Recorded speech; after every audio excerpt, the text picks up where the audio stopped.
Smart Ahmednagar news.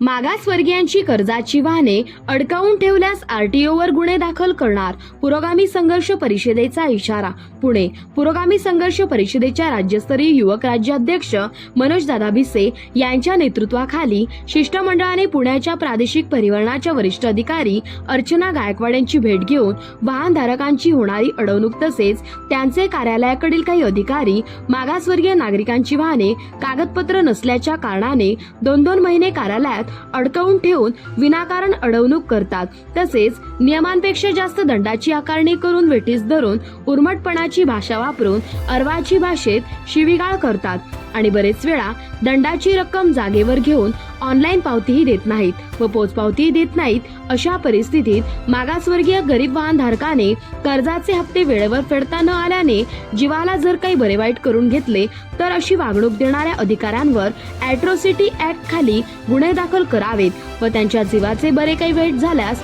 सदर अधिकाऱ्यांना जबाबदार धरावे अशा अनेक मागण्यांचे निवेदन पुण्याच्या वरिष्ठ प्रादेशिक परिवहन अधिकारी अर्चना गायकवाड यांना दिले असून सदर मागण्यांची कारवाई 10 दिवसात न झाल्यास प्रादेशिक परिवहन कार्यालयासमोर आमरण उपोषणाचा इशाराही देण्यात आलाय। सदर शिष्टमंडळामध्ये राज्य युवक अध्यक्ष मनोजदादा भिसे, राज्याचे वरिष्ठ संपर्क प्रमुख भानुदास भिसे, वरिष्ठ राज्य संघटक विजय बगाडे, पश्चिम महाराष्ट्र महिला आघाडीच्या उपाध्यक्षा रेखाताई काकडे, पुणे जिल्ह्याचे वरिष्ठ जिल्हाध्यक्ष निवृत्ती खुडे, पुणे ग्रामीणचे जिल्हाध्यक्ष निखिल आढळगे, पुणे युवकचे जिल्हाध्यक्ष विकास पुलवले, पुणे शहराध्यक्ष दिगंबर टिकेकर इत्यादी संघटनेचे प्रमुख पदाधिकारी यावेळी उपस्थित होते। प्रतिनिधी अशोक कुंभार।